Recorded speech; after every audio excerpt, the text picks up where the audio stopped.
All right, y'all. We got to talk about the money these greedy ass people making sending middle and lower class American guys to war.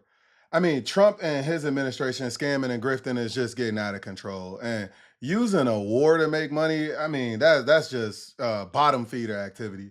Yesterday, we seen a fake attempt to do something about this, but Trump already gave everybody that comes 200 feet to the White House a blanket pardon. I mean, you green lighted this basically.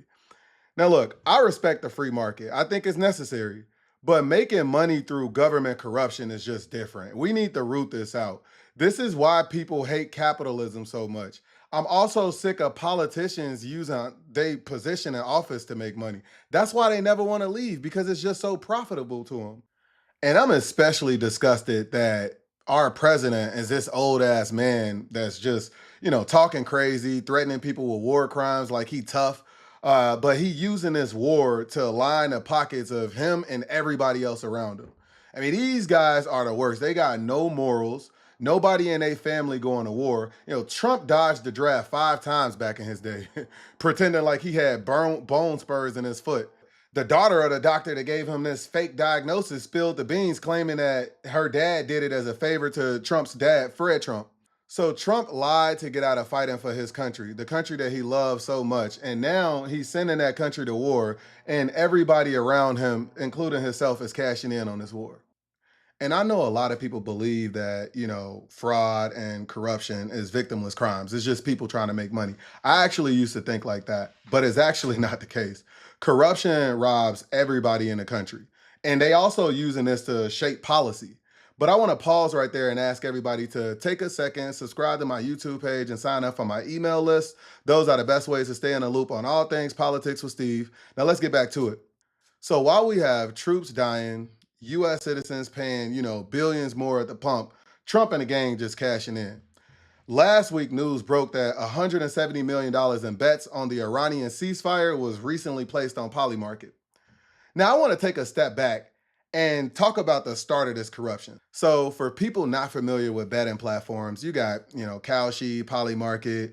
They are similar to, sports betting platforms like FanDuel and DraftKings, except those platforms only bet on sports, right? Well, these let you place predictions and bet on these predictions, and they could be basically about anything in the world. So, as of right now, we're talking about a ceasefire or even countries going to war. And Polymarket specifically was being investigated right before Trump took office by the government. And they paid Donald Trump Jr. to be an advisor. He also has an ownership stake in the company. Trump took office and those investigations was immediately dropped. And since then, the Trump administration been doing nothing but killing regulation around anything to govern these prediction platforms. So let's talk about how they specifically making this money. So the AP just reported on a group of new accounts that used the prediction platform Polymarket to create a new account, and then they made these highly specific, well-timed bets on whether or not the US and Iran will reach a ceasefire on April 7th. When the war started, a Polymarket account named MAGA My Man placed a bet on whether or not the US would drop bombs on Iran. They made this bet exactly 71 minutes before the US dropped the first strikes, right? They turned $87,000 into $515,000. I mean, those odds must have been excellent. I mean, they made more than 5 times they bet. Like, that's clearly not doable without insider information. By the way, we've seen this exact same thing happen when people place money on the capture of Maduro. And we know at least 6 other Polymarket accounts profited over $1.2 million betting on US strikes in Iran. And they bet on a specific day that it was going to happen. They bet that it would happen by February 28th, the exact day that the US military operation happened. I mean, that is a very specific bet. So all of these were new accounts, fresh accounts, no betting history. They placed these bets hours and minutes before the strikes happened, and these bets just hit. Do anybody really believe a non-better that had a fresh, empty account placed these random ass bets and they cashed? I try and let my son place FanDuel bets for me just to see, like, if he can give me some random luck every now and then. That don't be, but like, I'm not trying to hear no, oh, it could have just been luck. Bro, I gamble. I understand it. This is almost impossible. Over $500 million was wagered in the US that week on the Iranian war. CNN reported on a bettor that made over $1 million based on well-timed bets that correctly predict the US and Israel's actions in Iran. Now, they say that this bettor won 93% of their five-figure wagers on Iran. And this is exactly why Congress got to pass the Predict Act. That's going to ban lawmakers, the president, vice presidents, senior government officials, even a family from betting on any of these prediction platforms. This is very much needed right now. The Washington Post just reported that a war correspondent received death threats from online gamblers who wanted him to change his reporting on Iranian missile strikes so that they can collect the payout. And look, their ability to collect the payout is directly related to the reporting on whatever the situation was. For example, if you make a bet that one country would attack another country, maybe they do something that's not classified as an attack, but it could be. It's all depending on how, the reporting on a situation is working. And I understand how much having money on something remove your ability to, really care about it in any other respects. You just want to see your bet cash. For example, when I'm making a bet on FanDuel and I need somebody to score a certain amount of points, bro, I don't even care if they get injured. That is not like what's in my concern is you get back in the game and, hoop. I need you to score, bro. And, when I'm making these bets on FanDuels, I don't have any inside information. I have no ability to predict the outcome. But see, these people that's making these bets, they clearly close enough to the government to where they may have the ability to, sway policy. And even if they don't, they still have inside information. I mean, at some point, these bets being made before an attack happened is going to tip off the enemy and it's going to start putting U.S. troops' lives in danger. So back to the person that threatened this journalist. He told this war correspondent he knew where his family was, he knew where he lived, and basically, you better change your opinion on this. Again, this stuff is that serious, and I understand it. Now let's talk about the insider trading that's going on. This is different from placing bets on prediction platforms. This is actually placing investments into any sort of securities, stocks at the S&P, oil futures, anything that you have non-public information on, and you using that non-public information to make a bag, that's insider trading. Now, this is also something we desperately need Congress to take care of. I mean, this insider trading is so corrupt and it's so obvious that a UK lawmaker just called it out. Literally, the leader of a political party called out Trump for giving his friends inside information to make big bets in one of his speeches. Mr. Speaker, just before President Trump posted about his supposed negotiations with Iran on Monday, traders made hundreds of millions of dollars of extra bets on oil futures. This looks like Donald Trump giving his mates insider information so they can make themselves richer, while his illegal war in Iran makes everyone else poorer. This looks like corruption of the very worst kind. It is that obvious, exactly like what he just said. But who gonna do something about it? We know damn well it ain't gonna be Trump's CFTC chair. Dude been looking the other way while all this has been going down. Congress is the only group of people that can put an end to this. The Trump administration dismantled all of the government agencies that could, investigate stuff like this. The DOJ's public integrity section was cut from 36 lawyers to 2. I mean, what they gonna do with 2 lawyers? The SEC's top enforcement official resigned after he was blocked into pursuing a case that was going to touch Trump inner circle. Yesterday, we found out that CFTC just opened an investigation into some of these suspicious oil trades. I doubt anything come about. I mean, Trump just said he was pardoning everybody in his administration, anybody that came 200 feet of the White House.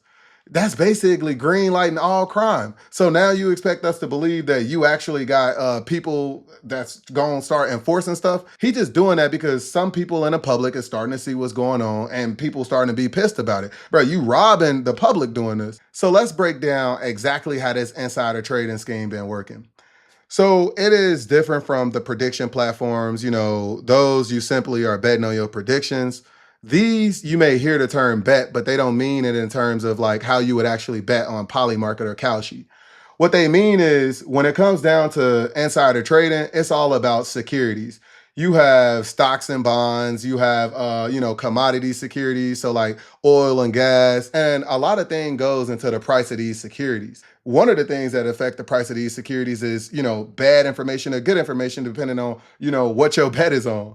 So I'm gonna just give y'all an example. You have a company that has a very bad PR nightmare. Well, the stock of that company is gonna go down. If you the CEO of that company and you know that this is happening, like maybe you the first person to find out about the lawsuit, you can start selling all of the shares of the company. But that's insider trading. You trading on information that you know that the rest of the public don't know, and you only know it because of your position and power. That's exactly what's going on here. All right, so in this case, people are looking at oil futures, right? The future price of oil. And because the Strait of Hormuz was closed, people thinking that eventually it's going to create an oil shortage. But, the future price is reacting on the information that we currently have. And if people think that, the strait is going to continue to be closed, well, with a shortage of supply, what's going to happen? The price will rise. So as long as people believe the Strait of Hormuz is closed, they're going to believe that the supply of oil will be low, therefore prices will be higher. Nobody going to think the price will be dropping while the strait is closed. That's just not how supply and demand works. So what Trump does is he pretends that he's in a final stages of finalizing a ceasefire deal. Everybody knows that he's lying. Well, actually, I can't even say, like, people that follow politics and understands, what was actually happening, listening to what Iran is saying, knew that he was lying. But the moment he posted that, he was in the final stages of, coming up with a ceasefire, oil prices dropped. The market said the supply of oil is going to open back up. Therefore, oil prices relaxed. Everybody believed the war was coming to an end and the oil would flow as normal. Trump's people know what he's about to announce. They understand, I don't even think he's actually writing these messages that he be posting on Truth Social by himself. So again, people know exactly what he's about to announce. All you have to do is short the market. When people short the market, that means that they are betting that the market for something drops, right? For example, if oil futures, I'm just giving a round number, is $80 and you think they're gonna drop to $60, you would place a short bet. That's why they use the term bet. And you would bet on the price of oil in the future dropping. Well, if you again believe that the oil supply is gonna go back to normal, then the price of oil is gonna drop. These people shorted the market. Basically, they made bets on the price of oil going lower before anybody else knew that Trump was about to announce a fake ceasefire. The ceasefire never even happened when he was announcing it. It doesn't matter because the people that made those bets, they cashed because the price did drop. All right, so 15 minutes before Trump made that post, it was a lot of very big trades going on. $580 million of oil futures was traded. And not only did oil prices drop because of that post, S&P prices went up. Because whenever it's chaos in the world and you find a solution, stocks end up doing well. But I want y'all to focus on the fact that hundreds of millions of dollars was literally made 15 minutes before this post. And I can't stress this enough. Trump people knows what he's about to announce before he announces it. So people bought into the S&P 500. They made all of this money off, shorting the oil futures. And what happens? Psych, there is no ceasefire. As a CPA, I am telling y'all, this is insider trading. They are investing way too much money for this not to be a guaranteed hit. Nobody invests this much money that accurately. It's just insider trading. Now, that was the fake ceasefire. The actual ceasefire, $950 million of oil future was traded hours before the Trump administration announced the actual ceasefire on April 7th. Again, I've been talking about this. I've been telling people about this stuff. I know how the market works. It is no way these people was just this lucky. And somehow making money off sending young American men to war gets worse. So the alcoholic ex-Fox News weekend host that Trump put in charge of the U.S. military, Pete Hegseth, tried to make a multi-million-dollar investment into defense companies. Insane, right? Like you would think this was fake, but it's real. Like Pete Hegseth's broker tried to make a multi-million-dollar investment into funds of weapon stocks just weeks before Trump started this war in Iran. Bruh, my brother-in-law is in the military.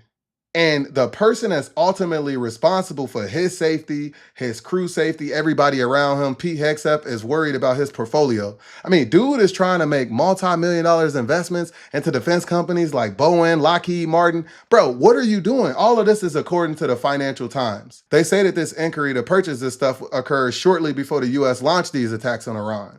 And look, when I first heard about this, I said this is a new low for the guy. I mean, we already know dude is a woman-beating, alcoholic scumbag. But I mean, you are the Secretary of Defense. You know when a war is going to start. You able to choose the weapons used, the defense contractors selected. You should be worried about the safety of the troops. You putting these guys in danger, and all you worried about is cashing in on a war. And I seen Senator Andy Kim say he wrote a bill that bans not only members of Congress from trading and owning stocks, but also president, his cabinet, a lot of high-level officials. Because another thing is when we first heard the story that Pete Hegseth was leaking classified information into a group chat, we found out because this group chat had a reporter in there that wasn't supposed to be in there, and he was, leaking war plans. But he had a separate group chat with his wife and his brother, in which he was relaying the same information. That's why you also need to ban the family of these people, because they think that it's a loophole by just telling one of their relatives to, hey, you make the bet for me. You know what I'm saying? We need to see all of this rooted out. So I'm hoping that, there is some teeth to this legislation. It actually get passed, but, we need to see action on it. Now, we all know the Trump family slogan, it ain't no fun unless the Trump family gets some. Eric and Donald Trump Jr. put $750 million into a drone company. So PBS reported that a company backed by Trump's sons looked to sell drone interceptors to Gulf states being attacked by Iran. But here's my question. What is their business being involved in a drone company? Like, if you got a drone company, or if anybody was, why would you have Don Jr. and Eric Trump involved in this? I mean, these guys are not drone specialists. They not some investing gurus. You got some people that are, good as the finance guys. They good at, seeking new investments, talking to investors, pitching business plans and stuff like that. They not those guys. They're not providing some influx of capital that, it would be hard to get from others in a rich circle. These guys are literally useless nobodies. The only benefit of them is that they're connected by, a paternal relationship with the man that's running the U.S. government. I cannot believe Republicans in Congress and then people on the right tried to, lie and spin some narrative that Hunter Biden was using his dad's position as the president to make money. That is literally what we see from the Trump boys all day long. Like, it's not like these guys have no business. Nobody need them. They have no expertise. They only benefit is, again, that their dad runs the U.S. government. Bloomberg reported that Trump's sons are behind a $750 million push into drone warfare. Now I want y'all to understand how they trying to use this to make money. We just seen that they trying to sell to other Gulf states that's being attacked by Iran. But now they same company is trying to get $1 billion contract from the Pentagon. Who runs the Pentagon? Pete Hegseth. Who's Pete Hegseth's boss? Their dad. That's not investing. They got the cheat code. And they had the nerve to even mention anything about Hunter Biden. Think of what he was accused of. Joe Biden's net worth is like $9 million right now. After a lifetime of, working in public service, being a senator, and his pension accounts being invested and stuff like that, $9 million. I'm not trying to say that's not a lot of money, but Trump is literally running it up. I firmly believe the war started because people seen the potential to make money. And I believe that's the reason why it's hard to end. I mean, last weekend, we just seen a U.S. delegation meet an Iranian delegation to try and negotiate an end to the war. That failed. But let's talk about the negotiators, right? J.D. Vance, who's useless, the vice president. We got Trump's son-in-law, Jared Kushner, who's not an official government employee. And if we remember, the last time Trump was in office, dude couldn't even get a top secret clearance to serve as Trump's national security advisor because of all the foreign business deals he had. Trump had to override the security vetting just to get him that top secret clearance. The same Jared Kushner that received $2 billion from Saudi Arabia at the end of Trump's last term. The Saudi Arabia government agency that is designed to protect the country against bad investments, it actually advised against it because they said Jared Kushner had no experience running, a fund like this. But the Saudi Crown Prince MBS overruled him, gave him the money. And why? Because Jared Kushner got Donald Trump to do a lot of things that benefit Saudi Arabia. We seen during his last term, his first international trip was to Saudi Arabia, the country that our own intelligence agencies say was responsible for 9/11. Yeah, well, Trump got him to go ahead and go to Saudi Arabia. And guess what? Jared Kushner is now seeking more money from Saudi Arabia as we speak. He's trying to get an additional $5 billion. And here's the thing. Saudi Arabia wants the United States to topple the Iranian government. They don't want a ceasefire. So when the person is negotiating and trying to get money from people that want the war to continue, what do you think he's going to, push for in these negotiations? And who else is part of this negotiating team? Steve Witkoff, who's, one of Trump's long-term real estate buddies. He just got this role as special presidential envoy. But I mean, he's tied to all of Trump's family crypto business. He got his own business throughout the Middle East. He also wants the U.S. to take Iran out. So these are the guys that's negotiating. This is the same guy, Steve Witkoff, that was caught on audio coaching Russians on how to get Trump to support and force Ukraine to sign a Russian peace deal. Like, can we trust these people? These are the people that we got negotiating for us. They literally only care about whoever's paying them. They take the position of anybody that's giving them money. And where the fuck is Marco Rubio? Dude, you are the Secretary of State. Like, he is missing on all key negotiations. I mean, it is sad. They basically neutered him. But, I mean, I would at least trust him over these guys that I know don't have the best interests of the United States. The Trump family gets so much money from other Gulf states like the UAE, Saudi Arabia, and those Gulf states want the Iranian regime replaced. That's why Trump can't quit this war. UAE been pushing Trump to order a ground invasion. What y'all think he got that jet for? He signed a defense agreement with UAE that basically gave them NATO-like protections. Y'all recall when Iran attacked the South Pars oil field, like how mad Trump got? But the way that he was discussing UAE in this post, it was like, bro, it seemed like you about to cry that they attacked the UAE. Like, let me show y'all that post again. Because I mean, when you think about the money he getting from them, the pact that he signed, the defense agreement that he signed with them, and then you see him making posts like this, you can't help but to know that, bro, what? Israel, out of anger for what's taking place in the Middle East, has violently lashed out at a major facility known as South Pars gas field in Iran. A relatively small section of the whole has been hit. The United States knew nothing about this particular attack, and the country of Qatar was in no way, shape, or form involved with it, nor did it has any idea that this was going to happen.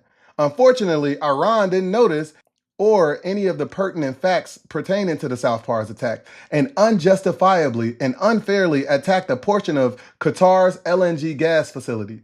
No more attacks will be made by Israel pertaining to this extremely important and valuable South Pars gas field unless Iran unwisely decides to attack a very innocent, in this case, Qatar, in which instance the United States of America, with or without the help or consent of Israel, will massively blow up the entirety of the South Pars gas field at an amount of strength and power that Iran has never seen or witnessed before. I don't want to authorize this level of violence and destruction because of the long-term implications that it will have on the future of Iran, but if Qatar LNG is attacked again, I will not hesitate to do so. Bro, I mean, that is exactly what it sounds like when you pay somebody to be your bodyguard. UAE gave Trump a $400 million jet. They got NATO-like Article 5 protections. That's why Trump was like, don't he sound like he was panicking? As soon as I heard this, I connected his $400 million jet with the South Pars gas attack, with all of the other, business deals in the UAE and this defense agreement. Like, I know exactly why Trump, he acting like he was paid for protection. Like, that is exactly what somebody in that situation would do. Trump campaigned on draining the swamp. That is a laughable thing to say. This guy is literally the swamp. His cabinet is worth $60 billion or more. His family, none of them going to this war. None of the people in his cabinet fighting in the war. They could care less. They just trying to make money any way they can. They robbing this country blind. That's why he got this country into a war. That's why more than half of the country disapproves of the war. But I mean, when you see people making decisions that The citizens hate everybody. Like, who are you doing this for? The basis of the war was a lie. We keep hearing that Iran was not a nuclear threat. It doesn't make sense. You have to be making money, or you have to be somewhat blackmailed into doing stuff like this.